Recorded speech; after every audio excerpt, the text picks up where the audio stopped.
जय मित्रांनो, स्वागत आहे आपलं द गुरुजी यूट्यूब चॅनलवर। मित्रांनो, सध्या टेट 3 संदर्भात जे काही परीक्षा परिषदेच्या ऑफिशियल वेबसाईटवर जी काही पूर्वतयारी संदर्भात बघा सूचना देण्यात आली आहे, तर त्या सूचनेमध्ये जे सध्या आता टेट 3 संदर्भात जे नोटिफिकेशन असेल तर ते नोटिफिकेशन कधीही सध्या बघा ह्या ठिकाणी येऊ शकतं। तर आजच्या व्हिडिओमध्ये आपण महत्त्वाचं या ठिकाणी सांगितल्याप्रमाणे टेट 3 जी काही पूर्वतयारी असेल तर ती पूर्वतयारी काय करायची आहे, बरोबर। तर त्या अनुषंगाने ह्या ठिकाणी आजच्या व्हिडिओमध्ये आपण माहिती घेणार आहोत।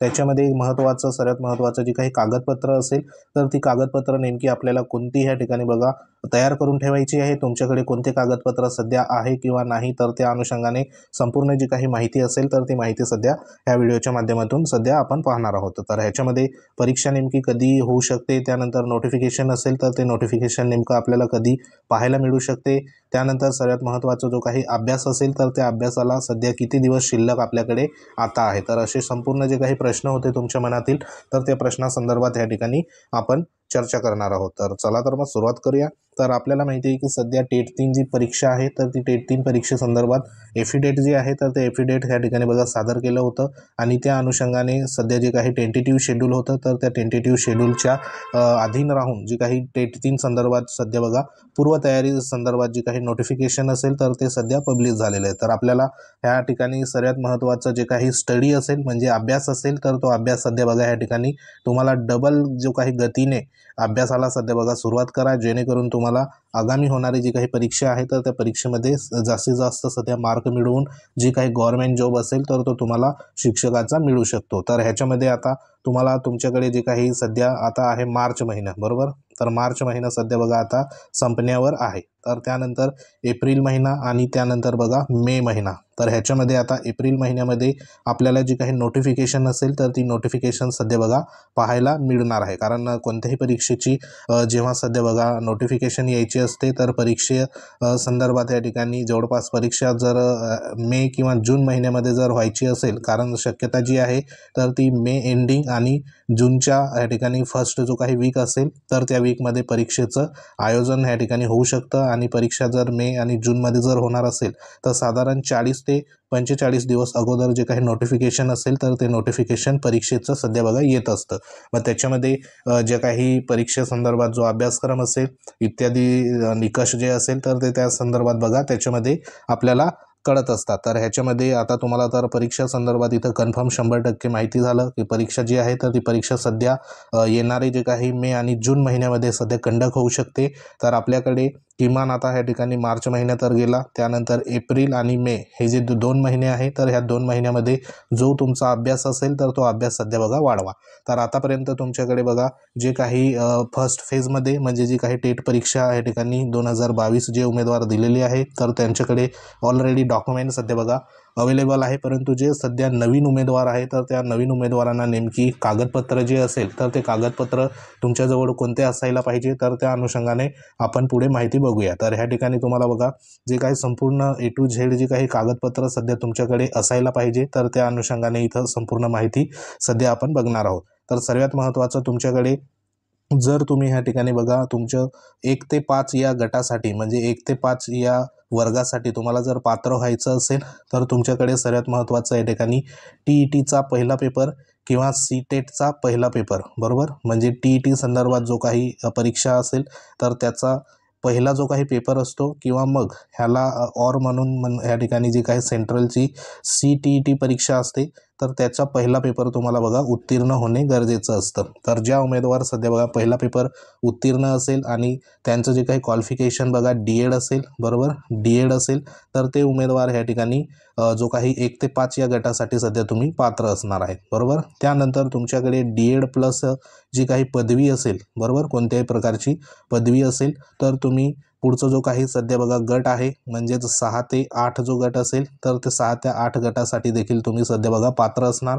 परंतु 6 ते 8 गटासाठी जर तुम्हाला पात्र व्हायचं असेल तर तुमच्याकडे जो काही 2 नंबरचा पेपर असेल, बरोबर, म्हणजे TET जी काही 2 असेल पेपर क्रमांक 2 किंवा CTETचा पेपर क्रमांक 2 हे जे पेपर आहे तर हे पेपर जर तुम्ही पात्र असाल तर तुमचा विचार 6 ते 8 या वर्गासाठी सध्या बघा होणार आहे, बरोबर. म्हणजे जो एक पेपर कोणासाठी लागतोय तर ज्यांचं सिलेक्शन ह्या ठिकाणी बघा 1 ते 5 साठी तुम्हाला पाहिजे तर त्यांच्यासाठी त्या ठिकाणी 1 ते 5 साठी पहिला पेपर लागतो आपल्याला TET किंवा CTETचा, आणि दुसरा जो पेपर आहे 2 नंबरचा पेपर तर तो 2 नंबरचा पेपर आपल्याला 6 ते 8 जो काही गट आहे तर त्या 6 ते 8 गटासाठी आपल्याला 2 नंबरचा पेपर उत्तीर्ण पाहिजे असतो. तर हे जे काही 2 डॉक्युमेंट आहे तर हे 2 डॉक्युमेंट तुमच्याकडे सध्या असायला पाहिजे, बरोबर. आणि जे उमेदवार TET किंवा CTET ह्यापैकी कोणतीही परीक्षा सध्या बघा उत्तीर्ण नाही तर अशा उमेदवारांचं पात्रतेनुसार त्यांचा जो काही पुढील गट असेल म्हणजे 9वी ते 10वी त्यानंतर त्यांच्याकडे पोस्ट ग्रॅज्युएशन पण असेल तर ते उमेदवार 11वी आणि 12वीसाठी सध्या बघा पात्र असतात, बरोबर. म्हणजे ज्यांची TET किंवा CTET कोणत्याही पेपर तुम्ही पास नाही तरी देखील तुम्ही 9 ते 10 या वर्गासाठी पात्र असणार आहेत. तुमच्या पोस्ट ग्रॅज्युएशन असेल तुमच्याजवळ तर तुम्ही 11 ते 12वीसाठी देखील तुम्ही पात्र असणार आहेत. तर हे सध्या TET आणि CTET संदर्भात डॉक्युमेंट संदर्भात तुमच्याकडे हे जे काही माहिती आहे तर ती माहिती सध्या बघा या ठिकाणी तुम्हाला कळली असेल.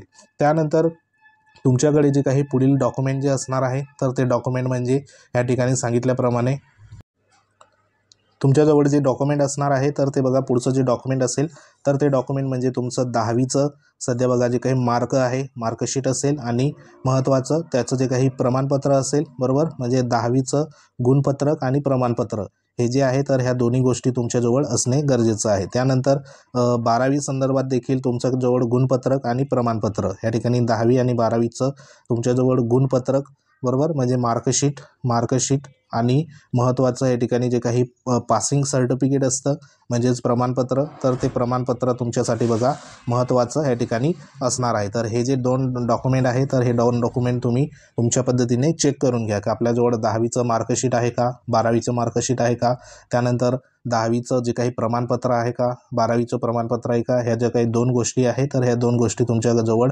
कंपल्सरी असणे गरजेचं आहे. तर हे तुम्ही लक्षात घ्या. तर हे सध्या बघा आपण या ठिकाणी जे काही 4 डॉक्युमेंट इथं बघितले आहे. त्यानंतर तुमच्याजवळ पुढील जे काही व्यावसायिक पात्रतेसंदर्भात या ठिकाणी बघा तुमच्याजवळ बघा DED असेल किंवा DLED असेल किंवा समकक्ष परीक्षा गुणपत्रक आणि प्रमाणपत्र. तुम्ही जर या ठिकाणी तुमच्याजवळ DED झालेलं असेल तुमचं तर त्या DEDचं सध्या बघा तुमच्याजवळ गुणपत्रक असायला पाहिजे आणि सोबतच जे काही प्रमाणपत्र असेल पासिंग सर्टिफिकेट तर ते देखील तुमच्याजवळ असणे अनिवार्य असणार आहे, बरोबर. म्हणजे या ठिकाणी तुमचं DEDचं देखील डॉक्युमेंट संपूर्ण असायला पाहिजे. त्यानंतर तुमच्याजवळ या ठिकाणी जी काही पदवी परीक्षा असेल म्हणजे तुमचं एखादं समजा या ठिकाणी पदवी तुमची BA झालेली आहे त्यानंतर BSc झालेली असेल, बरोबर. BSc किंवा इतर जे काही पदवी असेल तर त्या पदवी संदर्भात देखील तुमच्याजवळ गुणपत्रक आणि पदवी प्रमाणपत्र इथं बघा असायला पाहिजे. म्हणजे जे काही या ठिकाणी आपल्याला मार्कशीट असतं त्यानंतर आपल्याजवळ महत्त्वाचं या ठिकाणी डिग्री सर्टिफिकेट असतं, बरोबर. तर ते डिग्री सर्टिफिकेट ज्या उमेदवारांचं काढलं नसेल तर त्या उमेदवारांनी सध्या बघा काढून ठेवा जेणेकरून तुम्हाला पुढे जे काही भरती प्रक्रिया TET 3 संदर्भात शिक्षक भरतीमध्ये कोणत्याही प्रकारचा सध्या बघा अडथळा येणार नाही. तर ज्यांची प्रक्रिया सध्या बघा इथं अजूनही केली नसेल डिग्री सर्टिफिकेट काढण्यासंदर्भात तर ते ऑनलाईन असतं. तर ऑनलाईन सध्या बघा तुम्हाला अप्लिकेशन करायला पडतं. तर डिग्री सर्टिफिकेट जो असेल पदवी प्रमाणपत्र तर त्या संदर्भात जो काही अर्ज असेल तर तो तुम्ही करून ठेवा जेणेकरून तुमचं या ठिकाणी डिग्री सर्टिफिकेट तात्काळ तुम्हाला त्या ठिकाणी मिळू शकतो, बरोबर. तर हे जे पदवी संदर्भात बघा तुमच्याजवळ आहारता संदर्भात या ठिकाणी जे काही प्रमाणपत्र असेल मार्कशीट आणि डिग्री प्रमाणपत्र तर हे देखील असणे गरजेचं असणार आहे. त्यानंतर व्यावसायिक आहारतेमध्ये जे काही BED धारक असेल, बरोबर. BED किंवा मग BPED त्यानंतर MED किंवा समकक्ष परीक्षा गुणपत्रक आणि प्रमाणपत्र.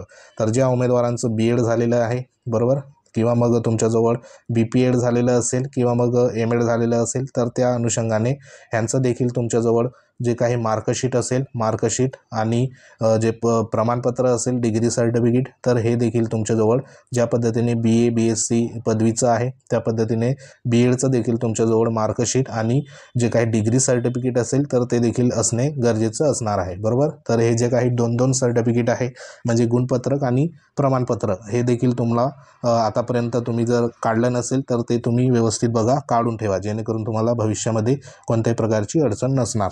त्यानंतर ज्या उमेदवारांचं पदव्युत्तर पदवी परीक्षा तुम्ही पास असाल, म्हणजे तुमचं पोस्ट ग्रॅज्युएशन असेल, PG असेल, तर त्या अनुषंगाने तुमच्याजवळ गुणपत्रक आणि प्रमाणपत्र ह्या ठिकाणी बघा असणे गरजेचं आहे. तुमचं पोस्ट ग्रॅज्युएशन असेल तर तुम्ही ह्या ठिकाणी बघा पुढील जी काही पात्रता असेल तर त्या अनुषंगाने तुम्हाला पोस्ट ग्रॅज्युएशनवर 11वी आणि 12वीसाठी तुम्ही ह्या ठिकाणी बघा पात्र असतात, बरोबर. तर हे पोस्ट ग्रॅज्युएशन ज्यांचं असेल तर त्या उमेदवारांनी 11वी 12वीपर्यंत तुम्ही ह्या ठिकाणी बघा जे काही शाळा असेल त्या ठिकाणी वेकन्सीसाठी तुम्ही पात्र त्या ठिकाणी असतात. तर तुमचं गुणपत्रक आणि प्रमाणपत्र इथं तुमच्याजवळ असणं महत्त्वाचं आहे. तर ह्याच्यामध्ये जे काही व्यावसायिक पात्रता आणि शैक्षणिक पात्रता संदर्भात ह्या स्लाईडमध्ये सध्या बघा माहिती होती. तर तुमच्याकडे तुमचं BAचं असेल, BEdचं असेल, बरोबर, त्यानंतर DEdचं असेल, तर हे जे काही संपूर्ण प्रमाणपत्र असेल म्हणजे गुणपत्रक, तर ह्याच्यामध्ये दोनच बाबी महत्त्वाच्या आहे. एक म्हणजे मार्कशीट, बरोबर, मार्कशीट आणि मार्कशीट बरोबर जे काही प्रमाणपत्र आहे, पासिंग सर्टिफिकेट आणि डिग्री सर्टिफिकेट. तर ह्या ज्या काही दोन गोष्टी आहे तर ह्या दोन गोष्टी सध्या बघा तुमच्याजवळ असणे गरजेचं आहे, बरोबर. तर एवढे डॉक्युमेंट तुमच्याजवळ सध्या असायला पाहिजे. त्यानंतर पुढील जे काही डॉक्युमेंट असेल तर ते म्हणजे आपल्या ह्या ठिकाणी आरक्षणासंदर्भात त्याच्यामध्ये बघा महत्त्वाचं तुमच्याजवळ जात प्रमाणपत्र ह्या ठिकाणी असायला पाहिजे. मग जात प्रमाणपत्र आता कोणाकोणाकडे असायला पाहिजे, तर जात प्रमाणपत्र बघा जे काही ओपन कॅटेगरी संदर्भात ओपनचे जे उमेदवार असेल तर त्या उमेदवार सोडून इतर जे काही सर्व उमेदवार त्याच्यामध्ये SC असेल, ST असेल, OBC असेल, बरोबर. त्यानंतर अबक जे काही प्रवर्ग आहे संपूर्ण, त्यानंतर नवीन ह्या ठिकाणी SC-BC प्रवर्ग असेल, EWS असेल, असे ज्या प्रवर्गाला सध्या कास्ट सर्टिफिकेट बघा महत्त्वाचं आहे, तर त्या उमेदवारांनी सध्या तुमचं जे काही जात प्रमाणपत्र असेल तर ते प्रमाणपत्र तुम्ही काढून ठेवा, जेणेकरून तुम्हाला कोणत्याही प्रकारची जी काही भागदड असेल, बरोबर, धावपळ असेल तर ती होणार नाही. तर हे देखील तुम्ही तुमच्याजवळ नसेल तर त्या उमेदवारांनी काढून घ्या.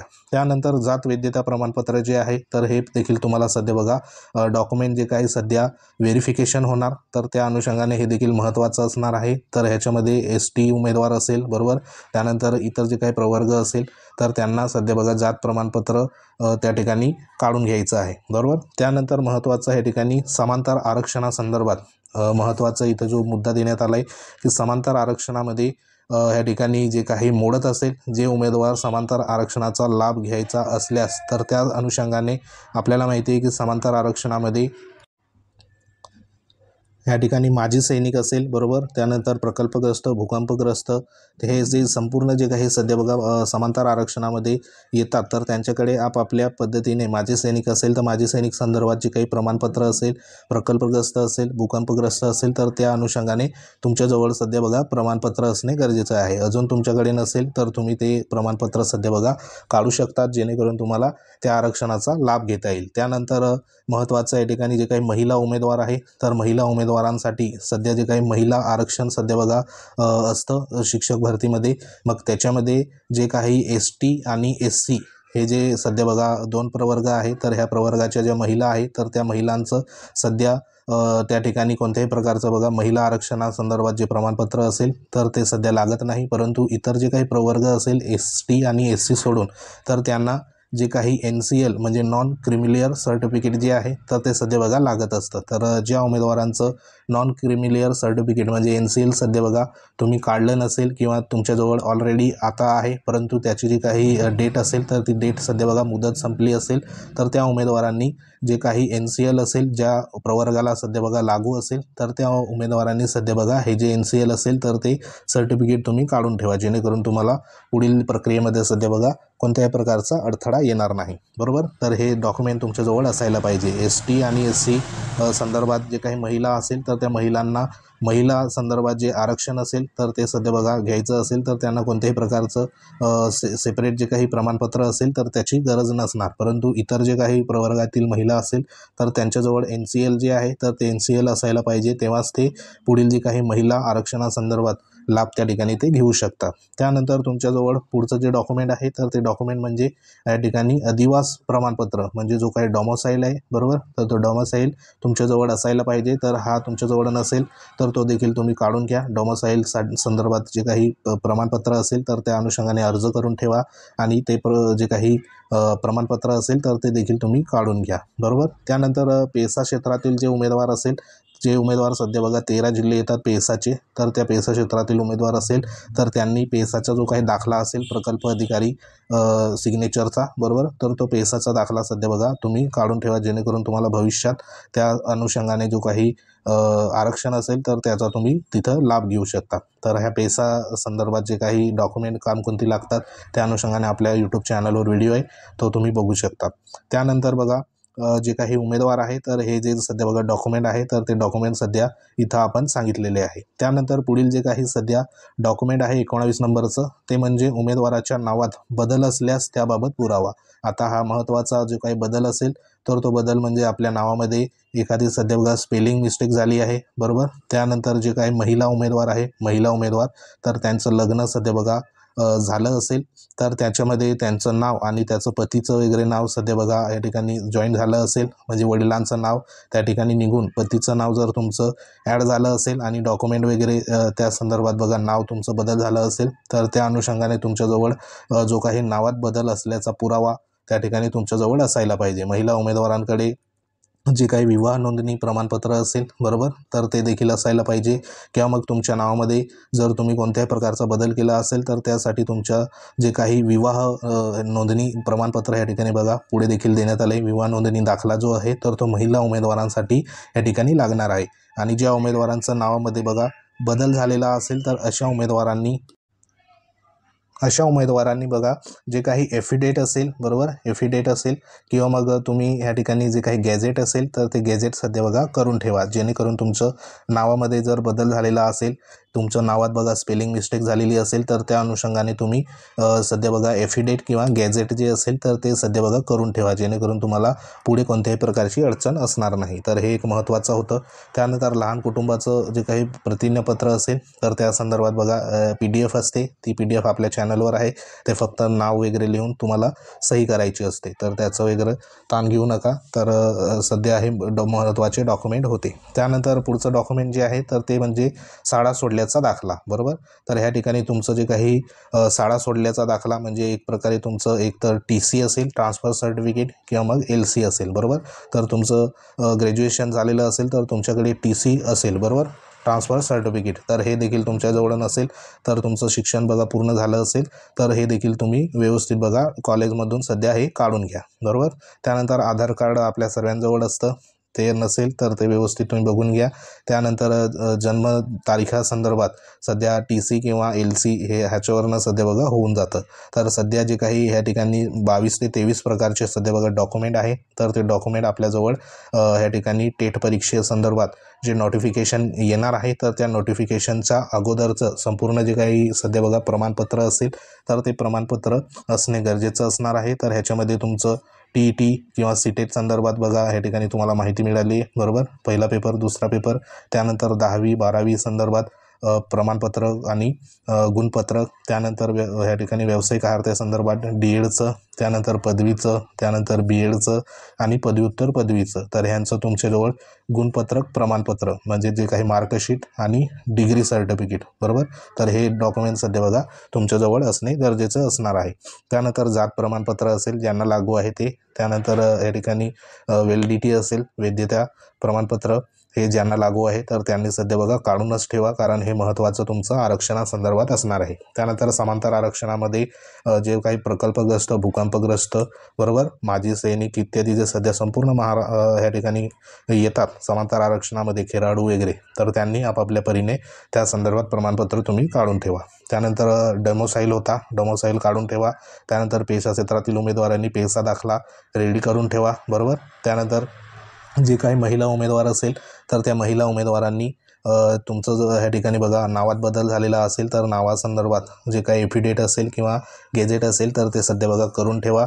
तुमचं लग्न वगैरे झालेलं असेल तर विवाह नोंदणीचा दाखला असेल, बरोबर, तर तो हा विवाह नोंदणीचा दाखला देखील सध्या महिला उमेदवारांनी काढून ठेवा, जेणेकरून तुम्हाला भविष्यात कोणतीही अडचण येणार नाही, बरोबर. त्यानंतर शाळा सोडल्याचा दाखला इत्यादी जे काही संपूर्ण बघा हे डॉक्युमेंट आहे तर हे डॉक्युमेंट तुम्हाला पूर्वतयारी जी आहे तर ती टेट एक्झाम येण्या अगोदर म्हणजे नोटिफिकेशन येण्या अगोदर तुमच्या हातामध्ये संपूर्ण जे काही डॉक्युमेंट असेल तर ते पाहिजे, जेणेकरून तुम्हाला रजिस्ट्रेशन करताना, अप्लिकेशन करताना कोणत्याही प्रकारची सध्या अडचण येणार नाही. तर सध्या हे एक महत्त्वाचं बघा जी काही पूर्वतयारी होती डॉक्युमेंट संदर्भात, त्यानंतर जो काही अभ्यास असेल स्टडी असेल तर तो स्टडी देखील सध्या बघा करणे तुम्हाला गरजेचं असणार आहे, बरोबर. तर ही सध्या जी काही टेट एक्झाम येण्या अगोदर जी काही पूर्वतयारी आहे तर ती पूर्वतयारी संदर्भात या ठिकाणी बघा महत्त्वाची आपल्याला जी काही पूर्वसूचना आहे तर ती सूचना सध्या इथं दिलेली आहे. तर आजच्या व्हिडिओमध्ये आपण जी काही सध्या तुम्हाला लागणारे डॉक्युमेंट असेल कागदपत्र, त्यानंतर परीक्षा संदर्भात जवळपास जे काही दिवस उरलेले त्या अनुषंगाने देखील माहिती मिळाली आहे.